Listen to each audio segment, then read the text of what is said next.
Hello, welcome to the Wildline Podcast. I'm your host, Dan. This is a podcast about movies and how much money they make at the box office. So today we are going to do part one of our end of the year special. We're going to recap 2017 and sort of a two-part series. The first part will be about the financials, what happened overall, sort of the macro view financially. Was it a good year at the box office or was it a bad year? Compared to last year, compared to the last 10 years, and compared to just overall in the business. Is the business going in the right direction, or is it perhaps going in the wrong direction? Is it growing or is it contracting? So we'll talk about that today. And then in part two of the end of the year special, I will talk more about cultural trends. What sort of movies were doing well, what genres are doing well, and what genres are sort of faltering. Looking at you, rated R comedies.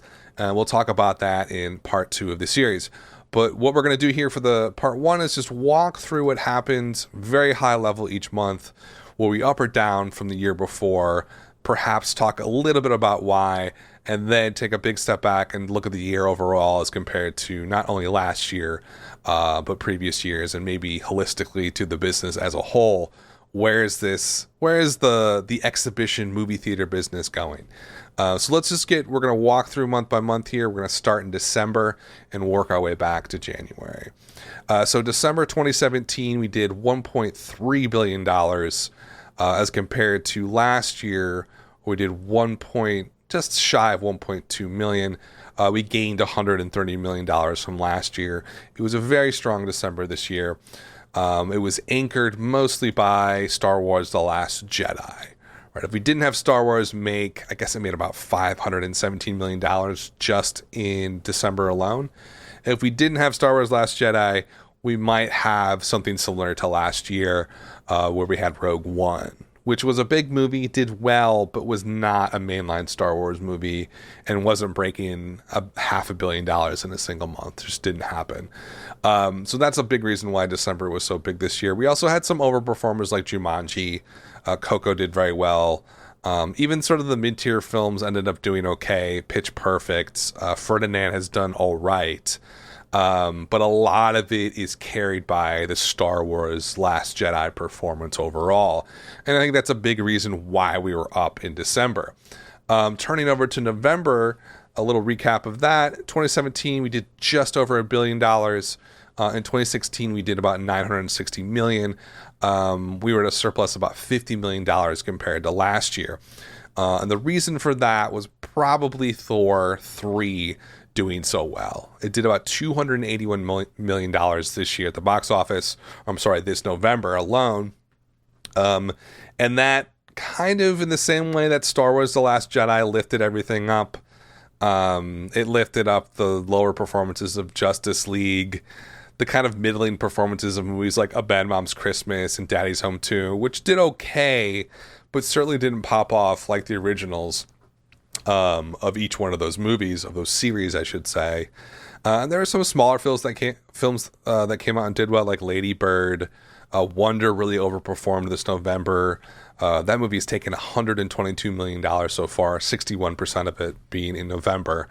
But Thor 3, Thor Ragnarok, really, really popped off in November, and I think is a big reason why we were not only even but up about $50 million on the month compared to last year. So if we just do a quick recap here, holiday season, we're doing pretty well, right? We're up about $180 million from last year. Keep that in mind as we sort of go back in time here. October this year, we did about $560 million, just about that. Last year, we did 660. So we were off a little bit, about $102 million to be exact from last year. So that's interesting, right? So we had a really good, decent November this year, really strong December because of Star Wars, but we had a kind of a shitty October. And the big reason that our October this year was not great was that Blade Runner 2049 flopped. Blade Runner came out October 6th. It was supposed to do so well. You know, I was guessing that would easily open over 50 because of the high quality of the film. The critics loved it. I was expecting, at least a $150 to $200 million take overall. unfortunately, it just fell flat in its face. Apparently, there just was not a desire to see that film. The quality, from the critics' perspective, was very, very, very high. They loved it. I saw it. I did not like it, and I love the original. It just did not connect with the masses in terms of the marketing. They didn't want to see that movie. They just didn't want to see it. And so it ended up only making $82 million in the month of October, and there wasn't much else out there to make up for that low performance. Happy Death Day did very well at 49 for the month, 55 overall. Terrible multiplier on that, by the way. It's sort of overflow business from September was the number 3 movie of October. That tells you what was coming out then. There wasn't a ton of bigger films. A lot of films on the smaller end, like Tyler Perry's Boo 2, The Foreigner, The Mountains Between Us, Geostorm, which also flopped. So that's why the month overall was down. You didn't have a big tentpole to carry the month, and a lot of the smaller films just didn't pop off like they wanted to. So that's why we were down about $100 million in October. September was the exact opposite story. We did about $696 million this September at the box office. By the way, this is all domestic, all USA, Canada. I don't do international stuff that much. It's a little too complicated for me right now. It would be a lot to cover. So I'm focusing on domestic. Maybe next year I'll focus a little bit on international stuff. So at the domestic box office this September, we did $696 million. As compared to last year, we did $588 million. So a really nice bump, $108 million surplus from last year. And the reason for that was It. It is the biggest horror film ever released. And there's always caveats. Tickets sold. Maybe Exorcist is bigger. Maybe it's no. Like, it is the biggest movie in the modern era ever released in the horror platform, especially rated R. Like, just an amazing performance. In September alone, it did $286 million. Right? So, I mean, there's your $100 million surplus right there. Like, no one expected that movie to do that well. I think its budget was like $25 million or $40 million, something insanely low. It did $327 overall for the year. Then, September also had Kingsman 2 come out, which did okay, kind of a middling performance. The Lego Movie didn't do all that well. Only did $31 million in September. American Assassin, not very well. Hitman's Bodyguard was a holdover from August that ended up doing surprisingly well for the type of movie that it was. Home Again bombed. Wind River was a little quiet film that did pretty well in September, opened in August. Annabelle Creation had some good carryover. I'm looking at September right now. I'm like, nothing really sticks out to me as doing very well at all. Like, Mother was a flop. Home Again was a flop. Lego Ninjago was a flop. Kingsman wasn't really a flop, but it was definitely underperformance. This entire month was carried by the performance of It. And again, I was just going through this, and I just keep seeing this pattern. There's usually one movie that carries the month. In December, it was The Last Jedi. In November, it was Thor Ragnarok. In October, it should have been Blade Runner, but it didn't come through, and that was a big reason why it was off about $100 million. September had it come through, overperformed beyond anybody's expectations, and that's why the entire month was up about $100 million. So it's sort of live and die by the tentpole blockbuster these days. And that's a big sign of where the business has been going for the last few years, or probably the last 20 years, if we're being honest. So September, we were up $100 million. Everybody, you're looking at it right now, it's like, all right, like overall, we were looking pretty good. And then you look back at August and realize, wow, this was a tough year for movie theaters. August was one of the worst months I can remember since I've been tracking this stuff. It was just an absolute train wreck of epic proportions. I did a whole special on it calling the box office crash of 2017, and I really stand by it. And when I said in that special was this month, August 2017, was so bad that there's no way this year could ever recover from it. It's just impossible. Even with a brand new Star Wars movie, even with Thor and Justice League and it coming out and Blade Runner, I was just like, no, it's not going to happen. There's no way. This loss is too massive for that to happen. And it ended up being right. And we'll talk about how off the year was from last year. But a lot of it lays squarely on August's shoulders here. So the numbers are this. This year we did $657 million in 2017. That's less than what we did in September, which is outrageous. Last year we did just over $1 billion in August alone. And, I did a whole special with this and talked about what happened and why it happened and stuff like that. The high level of it was that they just didn't release enough movies in August. It was a cataclysmic industry-wide error. And if you think about it from another perspective, is these companies, these movie studios, do kind of work together to lay their claim to certain release windows and release dates, right? A couple years ago, someone said, I'm going to take August, the first weekend in August, with this tentpole movie like Dark Tower, right? No one else can have it. We're not going to move. We're not going to budge. And so the other studios, this kind of reluctantly work together to schedule out the year. It's not necessarily collaborative, but it is a system that has been in place.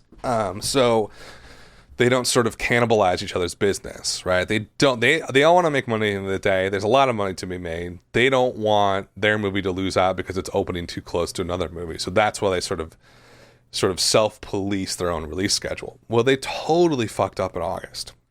Nothing major came out. The Dark Tower, you could argue the Dark Tower was supposed to be that anchoring tentpole for the month to carry the month.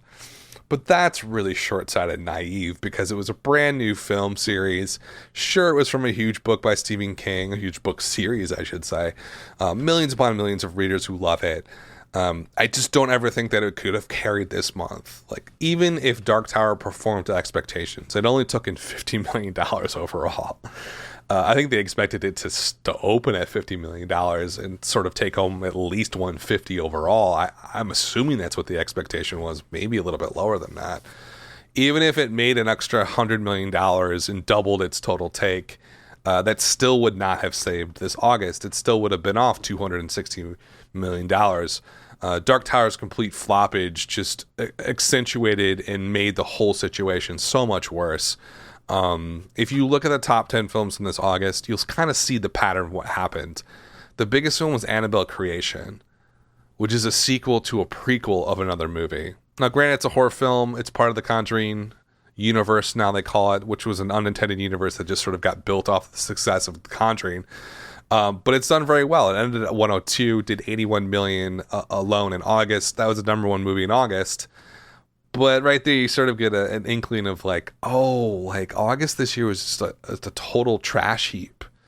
And August can end up being that way, but usually there's a massive movie like Guardians of the Galaxy or Suicide Squad that comes in and really lights everything on fire for that month. Just did not happen this year at all. And Dark Tower wasn't that movie. It never could be that movie. So I think when you take a step back at it, huge scheduling mistakes by the major studios. Disney could have opened something massive in August, and they didn't. There's a lot of money left on the table this year because of it. The other big movies in August were Hitman's Bodyguard. Seemed like it was just dumped. I think it was released on Netflix like the same week in like Asia, and it was all over the bootleg sites like the day of in HD quality. Total mess, but it ended up doing pretty well. $75 million overall for Hitman's Bodyguard. 45 alone in August. You can't complain about that if you're Lionsgate. And then everything else for the most part in the top 10, besides a straight to VOD movie that was somehow released called Kidnapped, were all hangovers or sort of holdovers from July. So that tells you the story right here. They just didn't put out any movies. They didn't put out any blockbusters. The blockbuster they did put out, The Temple of Dark Tower, was ill-advised from the start. It was terribly done. Really poor quality. And this is the end result. If you don't schedule the year out right and don't put out really attractive movies in the summer months, people just aren't going to show up. It's not like it was 10 or 20 years ago where I feel like you could put out anything in these months, and as long as you had the right type of marketing, people are going to just show up to go, be in air conditioning, and, just have a good time during their summer break or whatever, or while they're on vacation. That does not work anymore. There's way too much competition at home, specifically with the home entertainment world, with Netflix and other streaming services, and just YouTube in general, that audiences just aren't going to do that. You really have to create attractive products and films and market them the right way to get people to go. It is the perfect example of that. If you do it well, you can have a movie that costs $25 million and takes in whatever, 300 and something million dollars at the end of the day. You can 10x your money pretty easily if you do it right. But the effort's not there, and they don't release the films in the right way in the right weekend. August 2017 is what happens, and you have a huge, massive box office crash. July 2017 wasn't much better, to be honest with you. We took in $1.2 billion. Last year, we almost did $1.4 billion. We're off exactly $166 million from the year before. And that one's a little bit harder to pinpoint. August is pretty simple. No tentpoles are released, so nothing could lift everything up. And there weren't enough mid-tier and smaller tier films released. It was a supply problem in August. In July, it certainly wasn't a supply problem. There was a ton of movies that came out in July. Number one was Spider-Man, did quite well. Opened a little bit depressed, but had really good legs and ended at 334 overall. Really surprised by that multiplier. Did great. Despicable Me 3 did very well. Technically opened in June, but most of its money was made in July. But then further down the list, you kind of get an inkling of what happened. War for Planet of the Apes is number 3, did $120 million this July. Definitely an underperformance from what they wanted to do. Dunkirk was great, probably will win Best Picture. I think they're very happy with what it did at the box office. But it's kind of okay. 104 in July, 188 total. Not exactly your massive, huge summer blockbuster, is it? Baby Driver was a holdover from June, but made most of its money in July. Did very well, $77 million in July alone. You had Girls Trip, Wonder Woman holdover, Transformers holdover, Cars 3 holdover, Valerian huge flop. July is just, honestly, I look at July and I'm like, wow, there's a lot of big movies that came out. Spider-Man, Dunkirk, War for Planet of the Apes. A lot of the holdovers were massive. It just, I don't know. Something happened in July where maybe July 2016 was just massive. Let's take a look at that, because this is like confounding me now why July was off almost $200 million from the year before. So in 2016, in that July month, you had Secret Life of Pets, you had Finding Dory, Legend of Tarzan, Ghostbusters, Star Trek Beyond, The Purge, Jason Bourne. So what I'm seeing here in the last July was there are a lot more mid-tier films that came out and did well as opposed to this July. But it may just be competition. It may just be there's stuff on Netflix, there's stuff on HBO.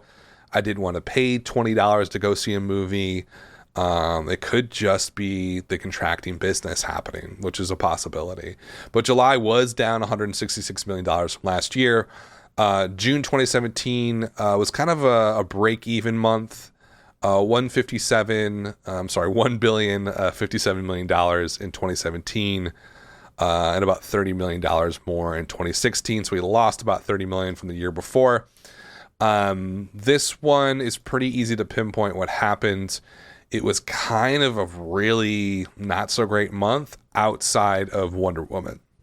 Wonder Woman was tracking at $65 million its opening weekend, ended up doing 103, and had, I think, what are essentially the best legs ever of a comic book movie.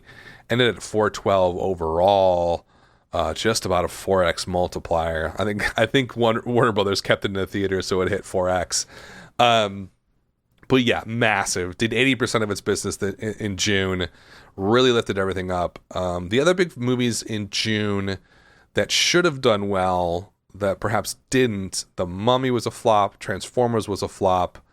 Pirates was a flop.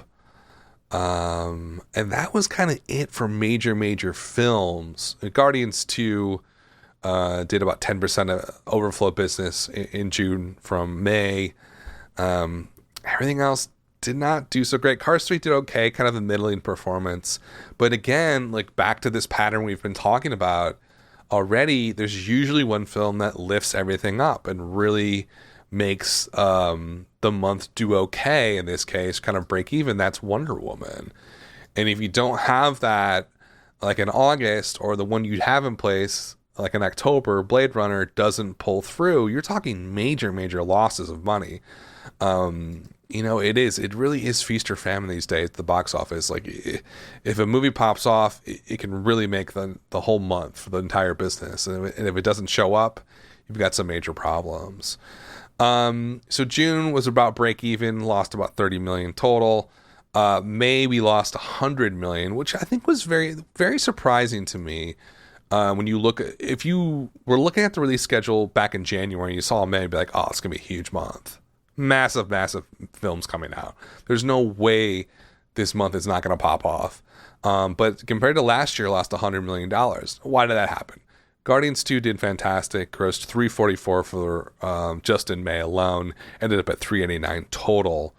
So 88% of its business was in May 2017. So that really anchored the entire month.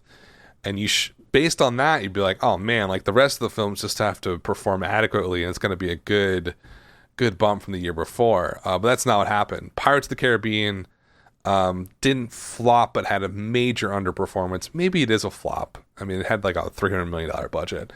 Only did $89 million in May. Alien Covenant was a massive flop. Only did 62. Snatched was the fourth film, another flop. And here you're seeing the pattern. In the top 10 alone, I see Pirates, Alien, Snatched, King Arthur, Baywatch, at least 5 pretty significant flops. King Arthur and Alien Covenant being really, really massive flops. Some can argue that Pirates of the Caribbean was the same. So that's why you lost $100 million in that month. Guardians of the Galaxy could not make up that. Guardians of the Galaxy did very, very well, but the films below it, the other anchors for that month, May is supposed to be a huge, big summer blockbuster month, right? Like, and the movies that they put out seem to indicate that that's what it was supposed to be. It's just none of them connected. Like, I look at something like King Arthur, what a disaster of a film. Why even make something like that? And that's one of the big reasons is films like that and Pirates and Alien just were not good products at the end of the day. And that's why people may have shown up for opening weekend, but for the weeks after, the word of mouth got out and we're like, these movies are trash. So I think it's a big reason why May was significantly off from last year. April was kind of another break-even month. 811 million in 2017 and 780 in 2016. So we gained about 31 million bucks overall. April is kind of just a weird slump month. Like, it reminds me a little bit of January. March has become this massive blockbuster month. I don't know when that happened or how it happened. Didn't feel like that was the case like 10 years ago, but it is the case now. It is a place to release a blockbuster tentpole film. And then you have April, which is a little bit of a slump, and then you're into the summer movie season. So it's kind of a little down month. This year it was anchored by Fate of the Furious, which did $193 million that month. But a lot of the money in April came from the blockbusters that came out in March. Mostly being Beauty and the Beast. Also, Boss Baby ended up being a massive movie this year. I don't know how that happened. Made a ton of movie in April. The April openers that did okay were Smurfs: The Lost Village, which only pulled in 45. Going in Style. And then, other March movies made a lot of money in April. Ghost in the Shell, Power Rangers, Kong Skull Island, Get Out did very well. Logan even made some good money in April. So that's where a lot of the April money came from. It was movies released in March. Let's talk about March. March was huge this year. $1.171 billion compared to last year, about $950 million total. So a surplus this year, net positive of $222 million. And you can tell with just the movies that it's talked about why that happened. Beauty and the Beast was huge. $360 million in March alone, ended with $500 million domestically, $504 million. Logan was huge, really overperformed, did 207 in March alone, 226 overall. Kong Skull Island ended up do decently well, $141 million in March. Get Out, which opened near the end of February, probably the breakout success of the year, and I think probably the story of the year as well, did $110 million alone in March. Power Rangers, The Shack, Lego Batman movie all made some good money in March, and The Boss Baby did not do so bad either. Opening on the last day of March, it made $15 million alone on that opening day. So March this year was just a really, really big month, huge overperformance, $222 million surplus. Why did that happen? Very busy schedule, a lot of huge movies coming out.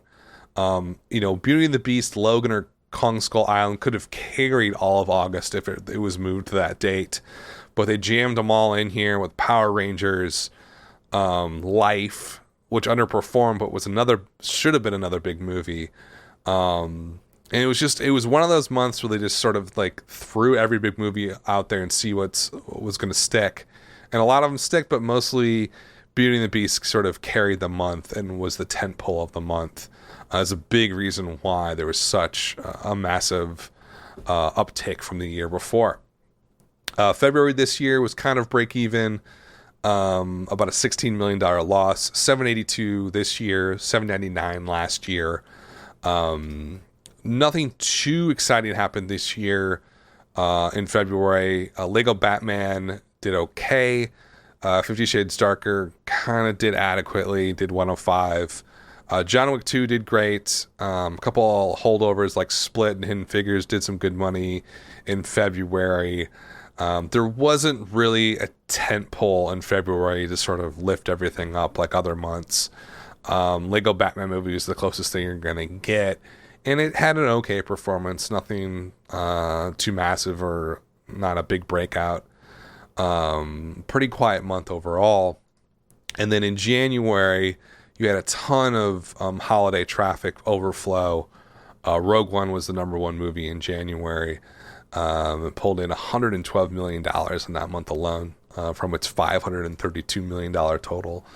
Compared to last year, January, we were down about $77 million. A lot of that has to do with, remember, January 2016, there's a lot of overflow from The Force Awakens. So that's one of the reasons why last January was so high, and this year we were kind of depressed because Rogue One just wasn't as big of a Star Wars movie as The Force Awakens. Wasn't even close. So if you take a big step back here, walk through each month kind of as quickly as I could, and where are we at the end of the day, right? So this year we did $11 billion at the box office, $11,064 million. Last year we did $11,377 million. So the box office is down this year officially by over $300 million, which is not a tiny amount of money. Like, it kind of like, if you look at the percentage, it's down about 2.8%. That doesn't sound like it's the end of the world. But, I did say this was coming over the summer. I saw what happened in August, in July, as it was happening. I called it out and I said, hey, look, the box office has basically had a crash. It's not going to recover, and it didn't recover. So even though we had a very strong December, decently strong November, kind of off October, and a massive September that offset that, it still wasn't enough to sort of correct what happened over the summer. Where if we're just looking at the summer months, let's say it's May through August, it was a loss overall of $660 million. Huge. It was a crash. There's no other way to put it. So the performance of Beauty and the Beast and Star Wars helped mitigate that loss, but at the end of the year, we're still down $300 million. So, maybe you read Deadline, maybe you read Variety and Hollywood Reporter. They all have their end of the year reports and basically say something like, hey, the box office was down only 3% this year, or a little bit less. Not a huge deal. Nobody's really that scared. Don't freak out. Things are going to be okay. Things will rebound next year. And look, I would love to be a part of that rah-rah, everything's going to be okay mentality. Normally, I love this business. I love thinking about it. I love analyzing it. And I'm super supportive of it. But I'm not going to be a cheerleader and say everything's okay. It's not okay. And I think when you take a bigger step back and think about what's happening holistically with the business, there's some big problems that got to be solved. And I'm not the only one, right? If you look at what happened with the business recently, there's been a lot of consolidation. right? There's been a lot of losses to the stock market. AMC was sort of savaged this summer at the box office because of these numbers that were coming in. And if there's a group of people that doesn't give a shit about what other people say about the industry and they only care about the bottom line, that's Wall Street people. And they see some big problems with what's going on from a business perspective. And I think when you take a bigger step back and try and put this year into perspective, you'll see why they think that. In addition to sort of the stocks taking a hit, you had a lot of consolidation in the market. You had Regal get bought by Cineworld over in the UK for $3-something billion. You had Marcus by another regional player. So now Marcus is the fourth biggest movie theater chain in the country. Usually when there's massive consolidation at the top, it's sort of like companies are circling the wagons because they know there's some tough times coming.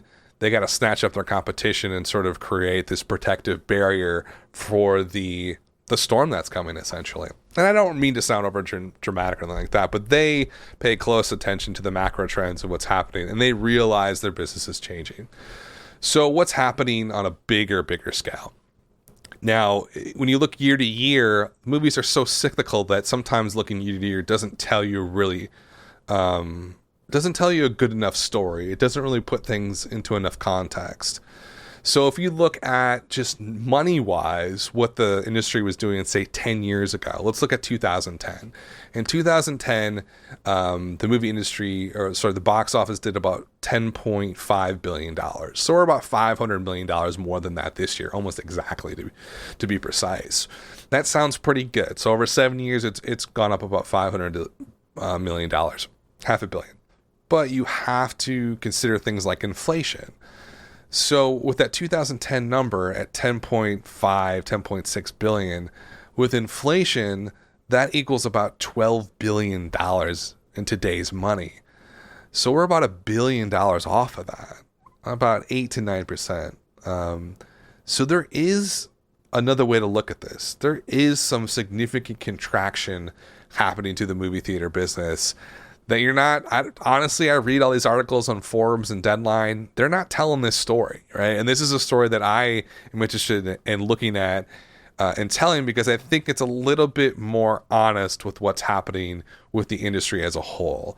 They're going to paint you a picture that says, it's kind of okay, kind of a little bit down, really shitty summer. That's probably why the theaters, it was better than 2014 is what they'll say. It's not the worst year ever.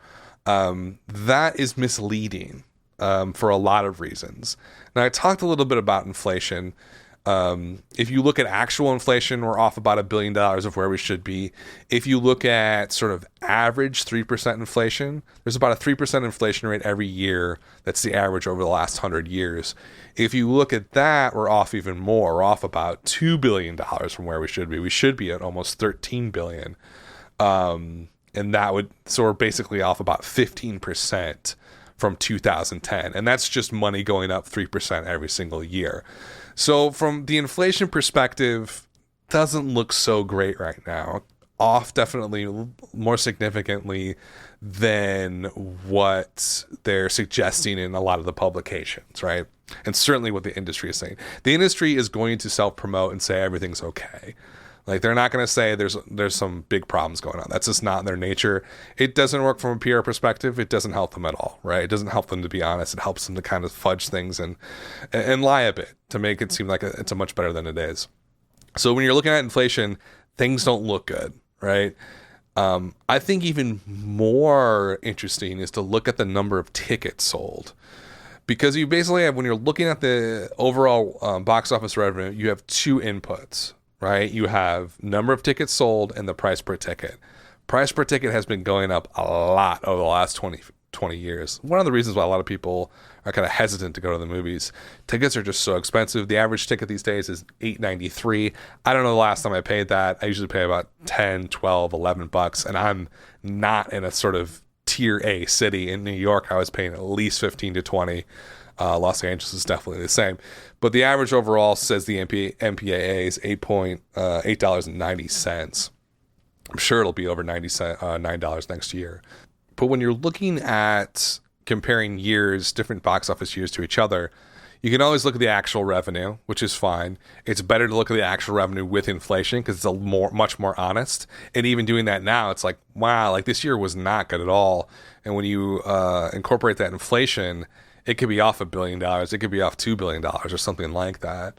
But number of tickets sold is an interesting way of looking at it because it tells you, it removes the ticket price from the equation. How many people went to the movie theaters or how many admissions were there this year? And usually you're looking at about 1.3 billion admissions just in the US and Canada in a single year. And when you start to look at those numbers, I think the broader picture becomes a lot more clear. This wasn't necessarily just a down year. This down year was a part of a much bigger trend of the movie exhibition, movie theater business contracting, right? And I'll sort of explain myself as we walk through a couple of examples here. So this year, we did 1,239,000,000 admissions. We'll just call it 1.239 billion. Last year, we did 1.315. So about 100 million more admissions than this year.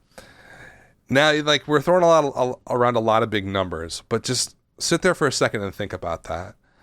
100 million. That's a lot. That is a lot of people going to the movies, right? In this case, not going to the movies. Think of what goes into going to see a movie. For me personally, it's blocking off about 4 hours of my day, getting in a car, driving about 20 minutes to a theater. It's a pretty big commitment in terms of time, money, and just sort of energy level. It kind of takes energy to go to the movies and go out and kind of park your car in a parking garage and interact with people and stuff like that. It's not a zero cost event, right? So think about 100 million less of those happening in a single year. That's a lot. Like, and I try to think about it from different perspective. It's not just a number. That's kind of a cultural shift on some level. And so we did about $100 million less admissions this year. But when you look back over the years, this was a really, really off year. You have to go all the way back 25 years to get this low of an admission number. The last year where admissions were this low was 1992. Yeah, 25 years ago. So when you're reading these articles from whoever saying, oh, you know, it's just a little bit of an off year, that's not true, right? This is a pretty terrible year overall. The only reason it wasn't off more in terms of money is because the ticket price rose so much in the last year. And in the last 3 or 4 years, it's gone up pretty significantly.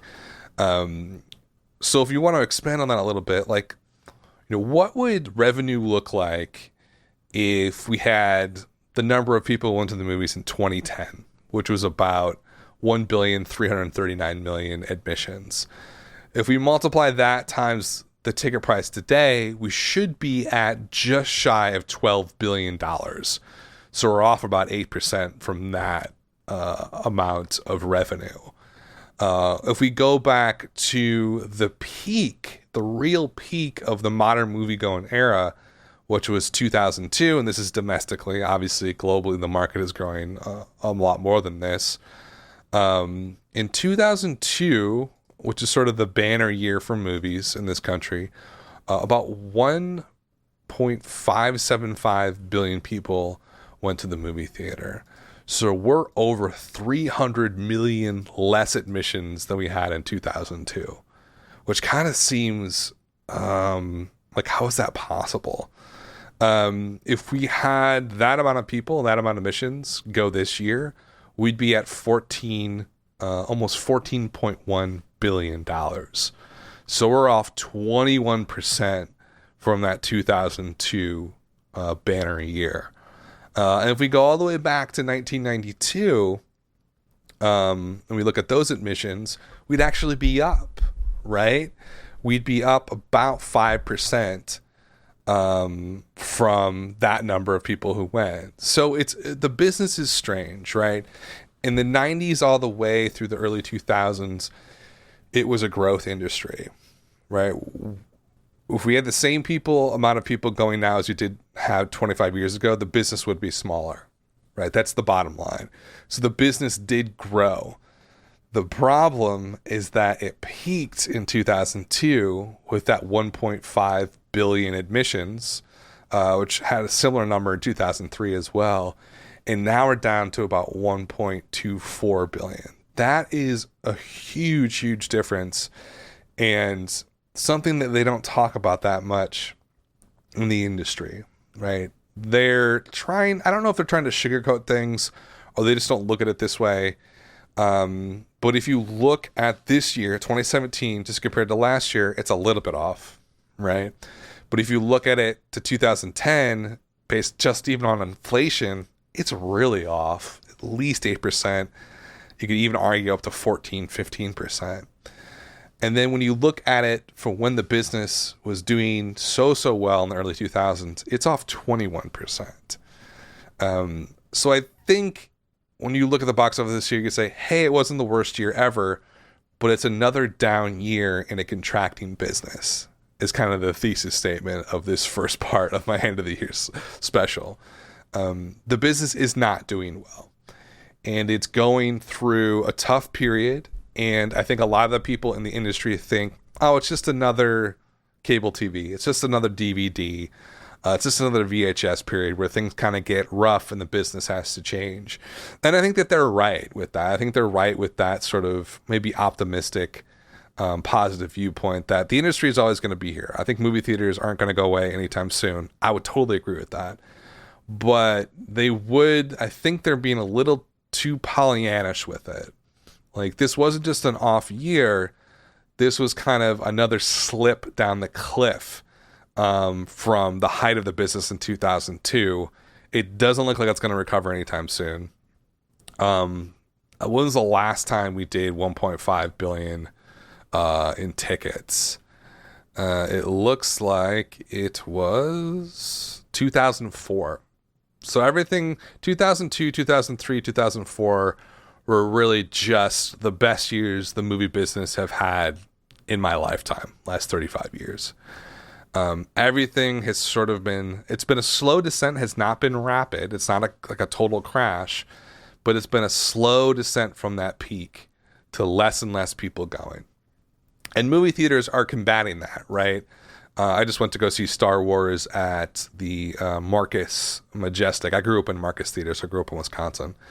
And now, when growing up, I always thought they're like this small little chain, but now they're the fourth biggest movie theater company in America. And I went to go see Star Wars, The Last Jedi, and I went to go see it on their Ultra screen, which it's a huge, it's not IMAX, it's smaller than IMAX. I think it's the perfect size. IMAX makes me sick. This is big enough where it's like it totally envelops you, but you don't feel like you're like going to get vertigo like I get with that IMAX. Although I did go see the Blair Witch Project opening weekend on the original Ultra screen, and the guy in front of me puked because he got sick. So just, that's how big they are. It can be a little disorienting. So I saw Star Wars, beautiful theater, a luxury experience. That's what they were selling me, a luxury experience. A leather recliner, a heated. Honestly, the Star Wars experience that I had going to the Marcus Majestic, probably top 3 movie-going experiences I've ever had. And I didn't really even like the movie that much. It was just such a good way that they organized it, the reserved seats. They've really solved a lot of the inefficiencies and customer service friction points in the business in the last few years only. This is just a very recent development. And they've had to, right? Because they're trying to, they know admissions aren't coming back. They know less and less people are going to go to the movies. There's way too much competition with home entertainment and the internet. It's almost hard to compete with YouTube and Hulu Plus and Amazon Prime Video and HBO Now and Netflix and your cable TV and your Slingbox and your Kodi and stuff like that. Like, they know that. They're not stupid. And what they've been doing for probably they've really focused on, I think, the last 10 years, ever since the peak in the early 2000s, is that they've tried to increase the amount of revenue per visit, per admission. They want to get more out of you every single time you come, so that if you start coming less, they'll break even or maybe even find a way to make more money. And that's essentially what they're doing by upgrading the entire movie-going experience with the leather chairs, with the recliners, with the assigned seats. Those all cost money somewhere along the line. Like even the assigned seat thing, there's a lot of people behind the scenes that have to manage that on the tech side and coding side and ops side and customer service side that they didn't have to do before. The leather seats, the nice food, the alcohol, all that is part of upgrading the experience, kind of bumping it up from coach to first class, right? So they can get more money out of people because they know they're going to go less. So that's their big sort of play and has been over the last 7 years. And they get it. They get that, I don't know, are more than 1.2 billion people going to go to the movies next year? I don't think so. I think it's going to continue to contract. I don't think there's going to be an up year here anytime soon. Now, the movie business is very cyclical. It does go up and down. We almost had 1.4 billion people show up in 2012. So maybe that can happen again. I'm starting to think that the internet streaming VOD option is going to start replacing a lot of the movie-going audience for the most part. When I said I had a great, wonderful experience at the Marcus Majestic, it also cost me $20. When you include ticket fees and stuff like that, and the soda and popcorn that I got, it was just for me about $32, $35. That's a lot of cash. That is a lot of cash just for a 2.5 hour movie.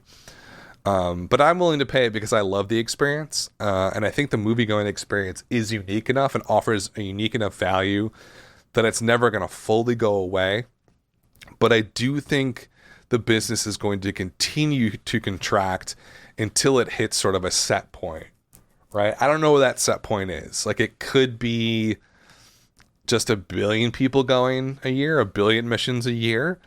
Maybe it's lower than that, but the industry needs to respect the fact that their business is contracting, it's not growing, and that's why Wall Street was so savage with AMC this year, because what do they care about more than anything in Wall Street? It's hyper growth. They want to see growth. They don't care about anything else. If you start losing money, you are a pariah, and that's sort of what's happening with AMC, Regal. I don't know how Marcus is doing. I think they might be private or are they public? I'm not sure. But the box office is contracting as a business. Now, I don't mean to sound like I'm Cassandra or something like that, or the sky is falling. I don't want to come across that way. I do think the movie theater business is here to stay for the next 10 to 20 years at least. Not like Netflix. Netflix thinks the movie theater business is just going to disappear overnight. That's literally what they've said. They think that Star Wars The Last Jedi is going to come out on Netflix on the same time it comes out in a small movie theater that you can go choose to go to if you want to, but you can watch it in your home too. I'm sorry, that's not going to happen, I don't think, in the next decade. I don't see that happening. I think the release window is going to be respected for a lot longer than people think, and that a movie won't come out on Netflix the same time it comes out in the theater, because that doesn't really make a lot of sense from the production perspective. Netflix, that's a whole nother story. I don't want to go down that path. That's for another podcast. But I do think the movie theater business is here to stay. But I also think, without a doubt, it will contract and get smaller and smaller. Unless they figure out a way to increase the number of admissions while also lowering that average ticket price.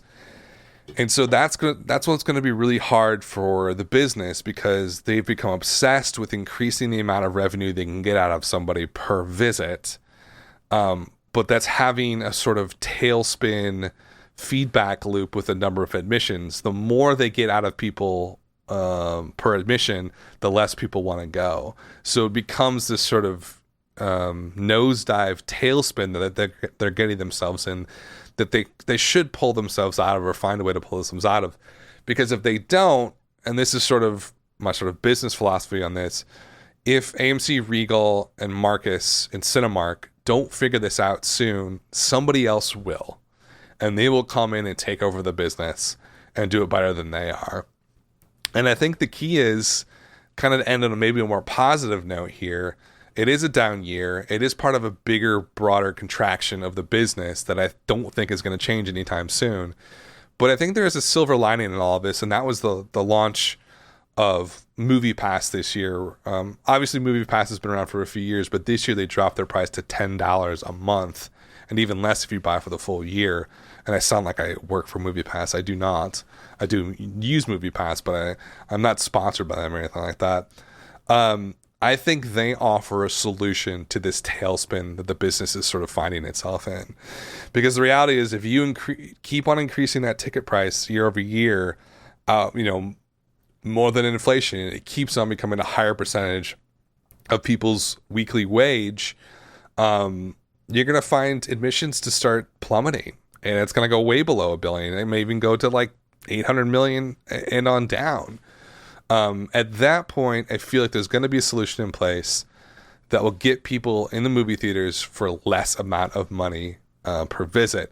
I think, to me, that is the solution. You need to find a way to get people to go to the movie theaters a lot more often than they are now.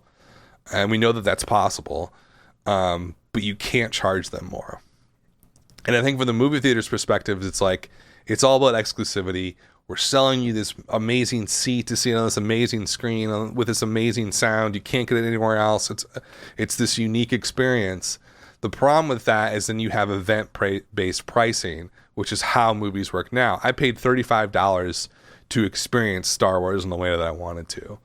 Will I do that again? Probably never again. To be honest with you, I just will never spend that amount of money to see a movie. Star Wars is kind of a special thing for everybody. The key is to find a way to get people to go to the movies a lot more often, right? And I think MoviePass is the way to do that.